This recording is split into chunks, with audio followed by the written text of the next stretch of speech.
बिस्मिल्लाहिर्रहमानिर्रहीम। आसान नाज़रीन, प्रोग्राम न्यूज़ नाइट में खुशामदीद। मैं आपका मेज़बान नजम वली ख़ान और बात करने जा रहा हूँ उस ख़त के हवाले से जो PTI के बानी की हदायत पर उनके तर्जमान रऊफ़ हसन ने IMF की मैनेजिंग डायरेक्टर को लिखा है, और जिसमें ये मुतालबा किया गया है कि 8 फरवरी को होने वाले इंतखाबात में कौमी और सूबाई असम्बलियों की 30% नशिस्तों के ऊपर एक ऑडिट करवाया जाए, जिसमें फॉफिन या इस किस्म की जो दीगर तंजीमें हैं उनकी मुआवनत ली जाए, और उसके बाद पाकिस्तान की इमदाद के हवाले से फ़ैसले किए जाएँ, और जो भी पैकेज देना है उसमें पहले आप इंतखाबात में धांधली को सामने रखें। मुमकिन तौर पर जो इसकी तशरीह की जा रही है वो ये है कि पाकिस्तान तहरीक इंसाफ जो हमारा मार्च में एक पैकेज मुकम्मल होने जा रहा है और अप्रैल में दोबारा हमें IMF के पास जाना पड़ेगा, उसकी राह में कुछ रोड़े अटका रही है। और कुछ हलकों का ये भी कहना है कि IMF जो है इस ख़त का कोई ख़ास रद्द-ए-अमल नहीं देगा, क्योंकि डायरेक्टर टेक्निकल जो है इससे पहले इस पर नो कमेंट्स कह चुकी हुई हैं IMF की तरफ से। लेकिन इसके साथ साथ कुछ हल्के ये भी कह रहे हैं कि पाकिस्तान इस वक्त मुआशी मुश्किलात का शिकार है, और पाकिस्तान को सिर्फ जून तक की बात कर ली जाए तो 5 से 6 अरब डॉलर की बहर सूरत अदायगी करनी है। अब अगर ये अदायगी की जाती है तो पाकिस्तान के पास पहले ही ज़र मुबादला के ज़खायर बहुत कम है, और प्रैक्टिकली पाकिस्तान जो है वो डिफ़ॉल्ट हो सकता है। और अगर इस ख़त के बाद पाकिस्तान को डिफ़ॉल्ट डिक्लेयर किया जाता है और इस किस्म की कोई सूरत हाल पैदा होती है तो क्या मंजरनामा हो सकता है? पहला सवाल यह है कि पाकिस्तान को डिफ़ॉल्ट किया जा सकता है, नहीं किया जा सकता। IMF इस ख़त को कितना संजीदा लेगा, कितना नहीं लेगा। लेकिन अगर इसके बदतरीन असरात का जायज़ा लिया जाए तो उसमें पाकिस्तान का डिफ़ॉल्ट जो है वो भी एक इम्कान के तौर पर बयान किया जा रहा है। खुदा न करे कि ऐसा हो कि पाकिस्तान के दूसरे ममालिक के साथ किए हुए मुआहदे जो हैं वो मुअत्तल होकर रह जाएँ। इसका नतीजा ये निकलेगा कि आपकी तमाम इंपोर्ट्स बंद हो जाएंगी। इंपोर्ट्स बंद होने का मतलब ये है कि आप पेट्रोल जो मंगवा रहे हैं, डीज़ल जो आपका आ रहा है, जितना भी वो सारे का सारा आना रुक जाएगा, और इसका रिज़ल्ट ये होगा कि आपके पास गाड़ियाँ चलाने के लिए भी पेट्रोल दस्तयाब नहीं होगा। इससे पहले जो मुल्क डिफ़ॉल्ट हुआ था श्रीलंका, वहाँ पर बड़ी मुश्किल के साथ एम्बुलेंसेस को पेट्रोल फराहम किया गया था, इसके अलावा उनके पास कोई पेट्रोल मौजूद नहीं था। इसके साथ ही कहा जा रहा है कि आपकी एक्सपोर्ट्स बरामदात के मुआहदे भी मुअत्तल होके रह जाएंगे, और उसका नतीजा ये निकलेगा कि जब हम कराची से लेकर फैसलाबाद तक और फैसलाबाद से लेकर पेशावर तक उस पूरी इंडस्ट्री को देखते हैं जिसमें एक्सपोर्ट्स से रिलेटेड, चाहे वो आप कपड़े की एक्सपोर्ट कर लें, गारमेंट्स की कर लें, या किसी भी चीज़ की एक्सपोर्ट्स को कर लें, तो उससे वाबस्ता कम अज़ कम कोई 4 करोड़ मज़दूर बेरोज़गार होने की बात की जा रही है। दूसरी तरफ जब हम इंपोर्ट्स बंद होने की बात करते हैं तो बात सिर्फ पेट्रोल की नहीं है, बल्कि इसके साथ साथ आप शाह आलम चले जाएँ, आप किसी भी मार्केट में चले जाएँ, आप कराची के तारिक रोड पर चले जाएँ, आप पेशावर के बाज़ारों में चले जाएँ, तो हमें वहाँ पर इंपोर्टेड चीज़ें नज़र आती हैं, ढेर सारी नज़र आती हैं।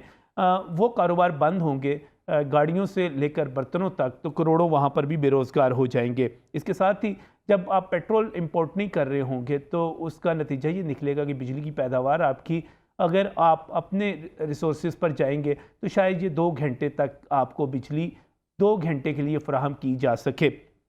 यानी दफातर तो बंद होंगे ही होंगे, स्कूल और हस्पताल और वहाँ पर लगी हुई जो मशीनरी है वो तक बंद हो जाएगी।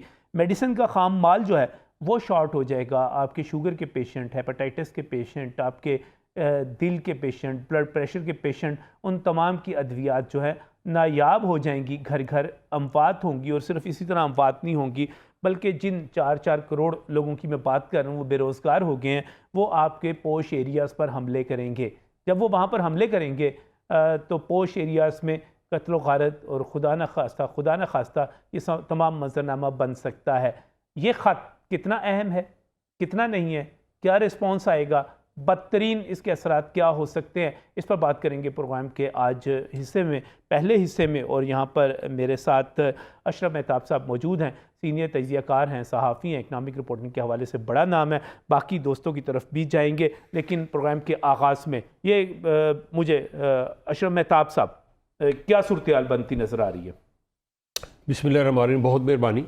देखिए, इससे पहले भी अगर देखा जाए तो जब पिछली दफ़ा PTI की गवर्नमेंट के ख़िलाफ़ अदम एतमाद आया था तो उस वक्त भी इनकी वो ऑडियो लीक्स पकड़ी गई थी जो इनके वफाकी वज़ीर ख़जाना थे और दो इनके जो जहाँ पे जिन सूबों में इनकी हुकूमत थी तो वो उनके वज़ीर ख़जाना के साथ जो थी, और वो ऑडियो लीक ये नहीं कि सिर्फ पाकिस्तान की हद तक थी, वो बाहर भी गई, सारी जगह पे वायरल हुई वो सारी। तो वो मंजरनामा भी IMF के पास पहुंच गया था, लेकिन आपने देखा कि उसमें कोई फ़र्क आया हो?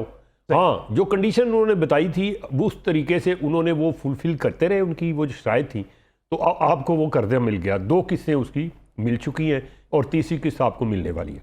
अगर इन चीज़ों पे अगर जाएं तो फिर ये होना चाहिए था, फिर उसी वक्त ना कर्जा मिलता, वो उसी वक्त ही प्रोग्राम। हालांकि जिन्होंने ये खत लिखा है इन्होंने ही इस मुआहदे को ब्रीच किया था। इमरान खान साहब ने जब मुआहदा किया था और उसके बाद जब इनके अदम एतमाद, इनको पता चल गया कि यानी इनके खिलाफ अदम एतमाद हो जाएगी, तो इन्होंने वो मुआहदा ब्रीच करके पेट्रोल के ऊपर जो टैक्स इकट्ठा करना था उसकी कीमत कम करके उसको किया, इसके अलावा बाकी चीज़ों पे भी, तो वो इस तरह से किया गया। अब इस खत का भी असर वही होगा जो उस वक्त वो जो लीक हुई थी ऑडियो, वो उस वक्त तो लिखा ही नहीं जा सका था ना, उस वक्त तो मुखालफत आ गई थी और पंजाब के बात उन तक पहुंच गई थी। खजाना थे लगारी साहब, उन्होंने तो बड़ा स्टैंड ले लिया। हाँ, उन्होंने कहा जी मुल्क रियासत के खिलाफ तो नहीं होगा, जाएगा। और वो बड़ा एक उनको पॉजिटिव, उस पर खान साहब नाराज। लेकिन अब आप कह रही हैं कि ये जो खत है जो लिखा भी एक जस्ट एक टुकड़ा है कागज का। देखिए, अगर तो IMF मुल्कों की सियासी पार्टियों को कर्जा देती है तो फिर मैं ये कह सकता हूँ बड़ा खतरनाक होगा। ये वाकई बात ठीक है कि एक बड़ी पार्टी लिख रही है कि आप उनको दो बाकी जो पार्टी जिन्होंने हुकूमत हमारे खिलाफ बनाई है, आप उनको जो है वो कर्जा ना दें। कभी भी ऐसे नहीं हो सकता। जो IMF है वो है मुल्कों को, रियासतों को, अपने मेंबरान को कर्जा देती है। मुझे ये बताएंगे IMF, इमरान खान उनके मेंबर है? IMF पे जो बड़ी बात उनकी मान ली जाएगी या कोई और? तो है ना? नहीं, साबिक वज़ीर आज़म है ना। मैं कह रहा हूं कि रियासत को देती है, वो किसी का नाम देख के या किसी की शक्ल देख के बड़ा सोना है इन्होंने पैसे दे दो, इस तरह नहीं देती। ये जो मार्च में प्रोग्राम है ये भी मुकम्मल होगा और उसके बाद अप्रैल वाला जो प्रोग्राम है उसके लिए भी आपको ये बता दूं कि 26 हमने उनकी शराइत पूरी कर दी है, 27 टोटल थी। तो मुझे ये बताएं पीछे रह गया किस बेस पे वो हमारा कर्जा रोकेंगे? हम उनके मेंबर हैं यार। आपको शायद इल्म नहीं कि जो मेंबर हैं वो भी उसमें हिस्सा डालते हैं। आप उसमें वो हिस्सा डालते हैं, सारे वो हिस्सा देते हैं, IMF के पास पैसे जाते हैं तो वो देता है आगे। कह रहे कुछ नहीं, मैं तो कैसे मुमकिन हो सकता है? सही, लेकिन इसका सवाल बहुत ज़्यादा किए जा रहे हैं और ख़ासतौर पे जब हम अपनी इकोनॉमी के हवाले से नाज़रीन देखते हैं तो बहुत सारे सवाल पैदा होते हैं। इस वक्त सबसे बड़ी जो चीज़ है, मैं मैथ्यू मिलर को देख रहा था, उनको सुन रहा था अमेरिका की तरफ से, वो भी सबसे बड़ा चैलेंज पाकिस्तान के लिए उसकी मईशत को करार दे रहे थे। इस पर बात करने के लिए काशिफ अनवर जो कि प्रेसिडेंट है लाहौर चैम्बर ऑफ कॉमर्स के, वो भी हमारे साथ मौजूद हैं। काशिफ साहब अस्सलाम वालेकुम। वालेकुम अस्सलाम। साहब, ये ख़त लिखा गया और इस ख़त के हवाले से बड़ी तशवीश भी जाहिर की जा रही है। बाज़ लोग कहते हैं कि IMF इसका कोई रिस्पॉन्स नहीं देगा, बाज़ कहते हैं इस पर रिस्पॉन्स हो सकता है।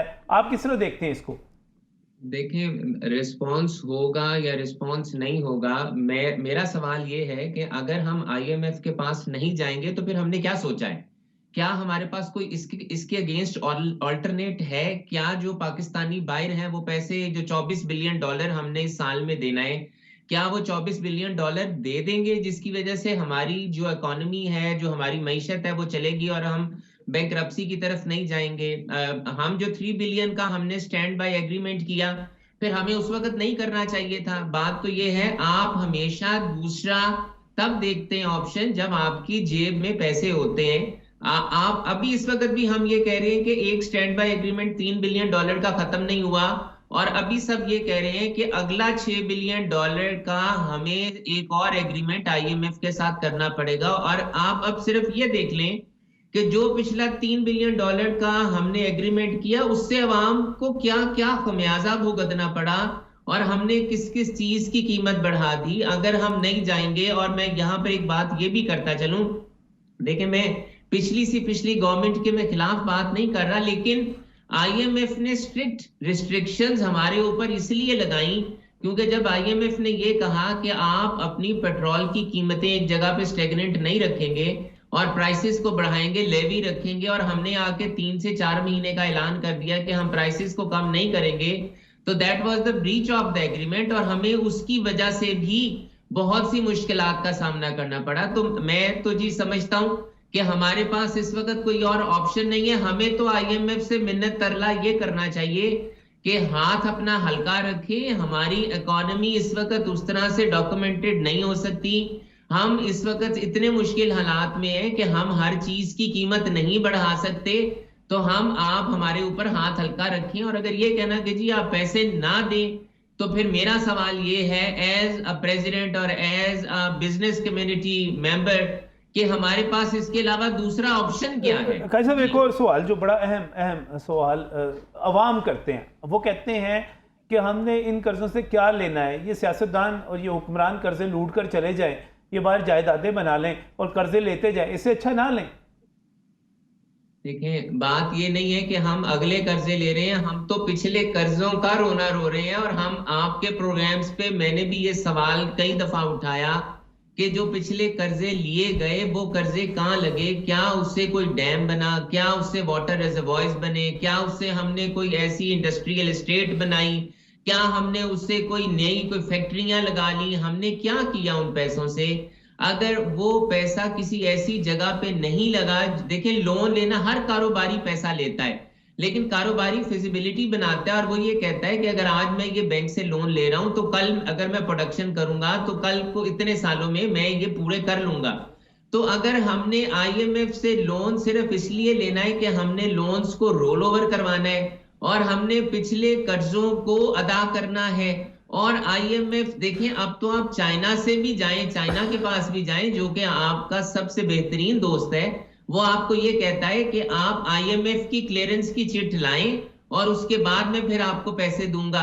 तो ये बात तो ये है, अवाम बिल्कुल ठीक रोना रोती है कि जो अब सवाल ये है कि ये सवाल कौन किससे करेगा कि पिछले जो कर्जे मुल्क के लिए गए वो कर्जे कहां लगे, किसने ये सवाल करना है। जिन्होंने ये सवाल करना था उन्होंने तो खुद सवाल नहीं किया, तो अब अवाम तो ये सवाल कर नहीं सकती। अच्छा, मुझे ये भी बताइएगा सब इस चीज के कितने इम्कान आते हैं कि हम आईएमएफ के पास, आपने कहा कोई ऑप्शन ही नहीं है, नहीं जाते, इस खत के ऊपर कार्रवाई हो जाती है, पाकिस्तान डिफॉल्ट कर जाता है, क्या मंजरनामा होगा? जी खुदा ना खास्ता, मैं तो बार बार जब पहले भी हम ये कहते थे कि खुदा ना खास्ता पाकिस्तान डिफॉल्ट करेगा, तो मैं तो कहूंगा जी इन्ना लिल्लाहि व इन्ना इलैहि राजिऊन, कि खुदा ना खास्ता पाकिस्तान डिफॉल्ट करेगा। देखें इस वक्त जो हालात हैं, हमने डिफॉल्ट नहीं किया तो हमारा जो इस वक्त रुपी का जो पर यूनिट है वो 56 रुपए है, और हमारे साथ के मुल्कों में शायद अफगानिस्तान में 9 से 10-11 रुपए है, हमारा 56 रुपए है, बाकी तमाम मुल्कों का इससे कम है, अगर मैं गलत नहीं बात कर रहा। तो अगर खुदा ना खास्ता पाकिस्तान डिफॉल्ट करता है तो फिर जो श्रीलंका का हाल हुआ, आपकी इंपोर्ट्स बंद हो जाएंगी। हम जो इस वक्त जहां जिस माहौल में बैठ के बात कर रहे हैं, आपकी कोई एलसी नहीं खोलेगा, आपके मुल्क में तेल नहीं आएगा, आप पेमेंट्स नहीं दे सकेंगे, तो फिर बहुत बुरे हालात हो जाएंगे। तो हम आईएमएफ के पास इसीलिए बार बार जाते हैं कि हम डिफॉल्ट ना करें और हमारा सिस्टम चलता रहे, और जो जितनी मुश्किलात हैं और या जो आईएमएफ देखें, ना कर्जा लिया होता, ना अदा करना होता, और ना हमें आईएमएफ की शर्तें माननी पड़ती, या हमें अपने इनकम के रेवेन्यू में अपने सोर्सेस को इतना बढ़ाना होगा। और मैं बार बार कह रहा हूं, पाकिस्तानी बाहर से इतना पैसा भेज दें या कोई और अल्लाह ताला की मदद आ जाए कि हमारे पास इतने डॉलर्स आ जाए कि हमने जितना ये कर्जा अदा करना है वो कर्जा अदा कर दें, तो अल्लाह की मदद भी ऐसे नहीं आती जब तक आप अपने सिस्टम्स को करेक्ट ना करें। So it is very important कि हमें अभी आंखें खोलनी चाहिए और अपने सिस्टम्स को करेक्ट करना चाहिए। जो लॉस मेकिंग एंटरप्राइजेज हैं हमें उनका सोचना चाहिए, हमें जहां पर लीकेजेस हैं हमें उनका देखना चाहिए। इसमें काजी साहब, इसमें एक और एक लीगल पॉइंट भी है, आप भी हमारे साथ रहिएगा, अशरफ मेहताब साहब भी हैं। बदनामी होगी जिन्होंने ये खत लिखा है ना, मास वाई उनको बदनामी के और उनकी साख को नुकसान मैं इस पे अभी रिसेंटली देख ले कि एक सवाल उनके अपने बंदे इससे जो है नाइट हो गए। इसमें एक सवाल और भी है, बैरिस्टर मोहम्मद अब्दुल्ला हमारे साथ इस वक्त टेलीफोन लाइन पर मौजूद हैं, और उनके सामने मेरा सवाल है एक कि जब पाकिस्तान तहरीक इंसाफ ने खत बैरिस्टर साहब लिख दिया, तो फिर आईएमएफ के पास कोई ऐसा कानूनी मैकेनिज्म मौजूद है कि वो हमारे इंतखाबात में चाहे फॉफिन के ज़रिए या तंजीमों के ज़रिए उसका ऑडिट करवा सके? इसका कोई कानूनी जवाज़ मौजूद है, कोई मैकेनिज्म मौजूद है, कोई रवायत मौजूद है, कोई बैन अवी कानून मौजूद है कि वो ये सारा कुछ कर सके? क्या कहते हैं आप? अस्सलाम वालेकुम नजम साहब, बहुत बहुत शुक्रिया आपका मुझे अपने शो पे इनवाइट करने के लिए।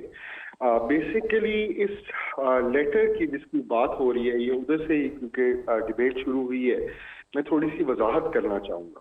जी। कि एक ग्लोबल लेंडिंग एजेंसी को कोई ऑडिट एंडोर्स करने का कहा जाए और 30% सीट्स किसी इलेक्शन में क्वेश्चनेबल डिक्लेयर की जाए, एक बड़ी हाईली इररिस्पॉन्सिबल स्टेटमेंट है। अच्छा। और ये पाकिस्तान की सॉवरेनिटी की ब्रीच है लीगली तौर पे, पॉलिसी मेकिंग में और लीगली तौर पे इंटरनेशनल लॉ के हिसाब से पाकिस्तान की साख का एक ब्रीच है। जो इस वक्त पाकिस्तान की सूरत हाल है, पाकिस्तान में इस वक्त इकोनॉमिक रिवाइवल के लिए बहुत सारी मेहनतें की जा रही हैं।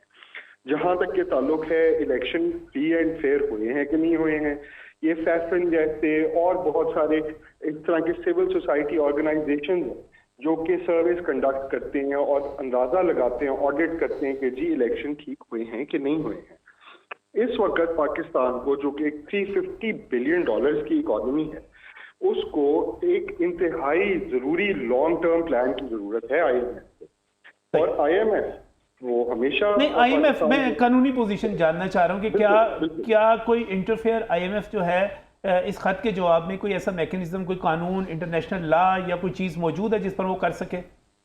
नजम साहब देखिए, जब इंटरनेशनल इंस्ट्रूमेंट यूज किए जाते हैं नेशन स्टेट्स के खिलाफ जी, तो बहुत सारे जवाब बना लिए जाते हैं, चाहे वो एग्जिस्ट करते हो या ना करते हो। लेकिन अगर क्योंकि इलेक्शन खराब हुए हैं तो पाकिस्तान में खुद एक मैकेनिज्म मौजूद है जो कि इलेक्शन कमीशन ऑफ पाकिस्तान के ट्रिब्यूनल्स हैं, जो कि आपके हाई कोर्ट्स हैं। आप सारे इन प्रोसेस से गुजरते हैं और फिर आपको पता चलता है कि आपके साथ ज्यादती हुई है कि नहीं हुई।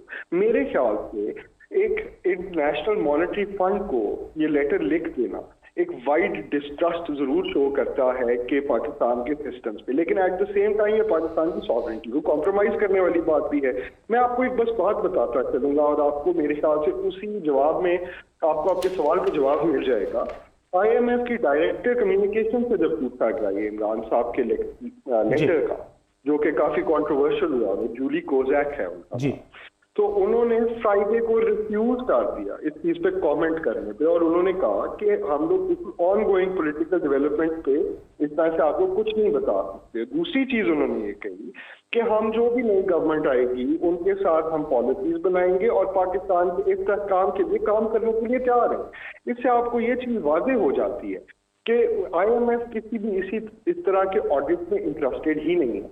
और जहां तक लीगल बात है, IMF के पास पावर्स भी नहीं है कि इलेक्टोरल मैंडेट को ऑडिट कर सके।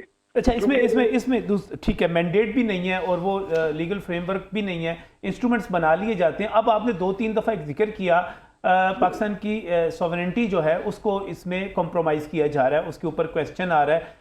तो इसका क्या मतलब हुआ कि कोई इसके ऊपर कोई हम पाकिस्तान के अंदर इस खत के ऊपर अगर कोई तबकात, कोई PTI के एंटी जितने तबकात हैं, लोग हैं, वो इसके ऊपर कोई कानूनी कार्रवाई करना चाहें पाकिस्तान की खुद मुख्तारी के हवाले से या इसको गद्दारी समझते हुए, तो वो लीगल उसका कोई बेस मौजूद है? बिल्कुल मौजूद है। आपकी कॉन्स्टिट्यूशन ही आपको इसकी लीगल बेस देती है। देखें, अगर पाकिस्तान की सॉवरेनिटी को, पाकिस्तान की सिक्योरिटी को किसी भी तरह से क्वेश्चन किया जाए तो आपकी कॉन्स्टिट्यूशन आपको एक लीगल राइट देती है कि आप ऐसे अनासर के खिलाफ लीगली प्रोसीड कर सकते हैं। देखिए ना जी, एक पॉलिटिकल पार्टी है जो हमारे पास बार बार बैरिस्टर अब्दुल्ला बात की जाती है आर्टिकल 6 लगाने की, गद्दारी की बात करने की। ये किस किस्म के चीज में फॉल करती है ये खत जो है?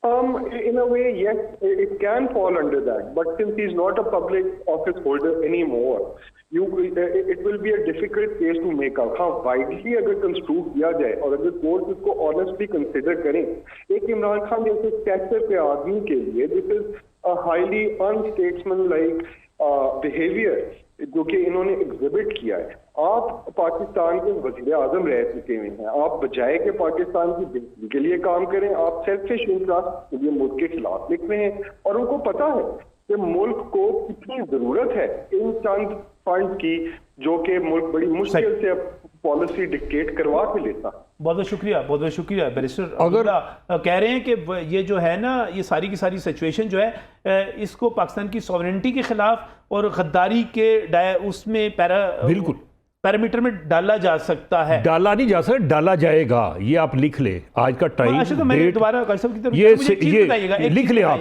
ये होगा। मुझे एक बात, क्योंकि ये बार बार ये जो जवाब क्या करे, पीटीआई कहती है धांधली हो गई, हमने 100 तो धांधली है तो फॉर्म मौजूद है भाई। मुझे ये बताए 2018 में क्या हुआ था, आरटीएस बैठा था तो इन्होंने कहा था जी आप तहकीकात करा लें, कमेटी बनाई, किधर गई वो कमेटी, किधर गई वो तहकीकात, उधर उस वक्त हुई। और सेकंडली ये मैं आईएमएफ के पास कोई भी ऐसा, मैं कहता हूं कि कोई इख्तियार नहीं है कि वो किसी के मामले के, सियासी मामले के अंदर मुदाखलत करे। उन्होंने देने हैं पैसे, वो मालियाती नज़्म व नसक को देखेंगी, मालियाती जो उसका अरेंजमेंट है उसको देखेंगी कि आया ये मुल्क वापस कर सकता है कि नहीं, क्या इसको जो हमने कहा है, जो कंडीशन लगाई हैं इसको फुलफिल करने की कर्जे के लिए, वो पूरी की है कि नहीं। तो वो ये देखें, ये तो मैं कहता हूं कि खुदा की कसम ये इन्होंने अपनी साख को बर्बाद कर लिया है। अभी नहीं, 2 महीने बाद, 6 महीने बाद ये जब एहसास होगा इनको कि हमने ये क्या खच मार ली है, फिर इनको जाके पता चलेगा। और आपको शायद इल्म नहीं है, इनके कई ऐसे लोग जो हैं, जो संजीदा लोग हैं, सीरियस लोग हैं, जो सियासत को समझते हैं, जो मीशत को समझते हैं, वो अभी से इनके ऊपर जो है ना बुरा भला कहना शुरू हो गए।